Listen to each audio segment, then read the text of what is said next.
Part 2 of the entire series. This is volume 4. It is called Blood of the Dragon. It is another return of Shado, another awesome character. In the opening, she's attacked and taken captive by enemy forces because they wish to make her forced to assassinate someone. She brings in Oliver to help, and it's an action-packed, tense storyline with a political assassination at the forefront. Probably one of my favorite stories out of all of the Mike Grell stories. Immediately after, we get Witch Hunt. It is a two-part, another sort of mystery, sort of filler, sort of issue, story arc. It's nothing amazing. It's about mysticism, very simple stuff. Wasn't that memorable. I didn't remember that story, but some are going to be, you know, weaker than others. The final last 2 issues of this trade paperback is about a crossover with a character named Morgan. He's a man who looks exactly like Oliver, but older. And I don't remember like what he's from. I think he's called Morgan the Raider. But anyways, because he's walking around town, people mistake him for Oliver Queen. They try to kill him, and they have a team up and take down all these big bad villains. So that's an action-packed story that's pretty awesome, but the main storyline, Blood of the Dragon, is the most entertaining for me. Volume 5 is called Black Arrow. This one is really interesting because it's a lot thicker than the other volumes, but mainly because this storyline sort of recycles the plotline of the Longbow Hunters. While Green Arrow is investigating another drug warehouse, he's captured and tortured and broken. He gets rescued by Dina at the very sort of end. However, it's a pretty dark storyline, but I didn't like how it was basically just a retread of the first story. And this is the same writer, Mike Grell does the story. That before that, there is a 2-parter called Coyote Tears. It is about a voiceover of this coyote spirit that is talking about a man hiding in the woods because he crashed an oil ship in hurt nature, and Oliver's sent to track him down, but the big oil gets away with it. It's like a sort of morality tale thing. After that, we get the Black Arrow saga, which is the longest probably story out of all of them.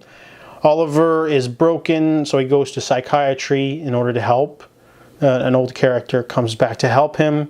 He wants revenge on the drug dealers who tortured him and hurt him. So he's given a deal by Eddie Fires, an old frenemy of his. Gives him the chance to hurt the drug shipment once and for all and then bring in the villains. However, Oliver is framed for treason and he has to go on the run. They sling his name through the mud. He has to shave his head and go into hiding until this all blows over. And then he has to find out the conspiracy that is trying to ruin his good name. However, it leaves a bad taste in his mouth at the end of the climax. Volume 6 is called Last Action Hero. Oliver is bald now. He hasn't grown back his hair yet. However, he is still angry at the government and the world for sort of getting him, ruining his ego, basically. He's probably one of the most American heroes there is. However, he was called a traitor. Even though he's been cleared by the government, people still point at him on the street, wondering what's going on. So immediately after the events of Volume 5, Oliver wants to go in a sort of self-discovery journey. He disappears for almost a year, and we get a bunch of one-shot issues that sort of just deal with him traveling. So I'm trying to remember them all. There's a lot of them, but the first one is called Sunday on the Tarmac with George. I don't remember what that one's about at all.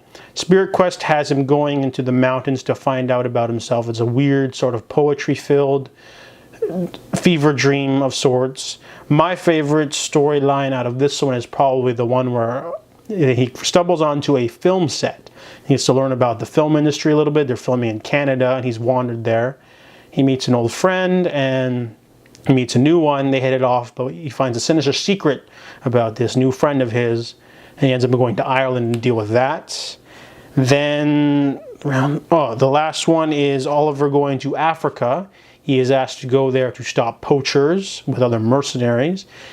It's not the greatest story. It's kind of boring, but you know, he goes to Africa and he does things. So Last Action Hero is probably my least favorite collection besides Volume 5. Favorites are Volume 1, 2, and 4, mostly for the Shado storylines. But on to part 3 of the Mike Grell Green Arrow review.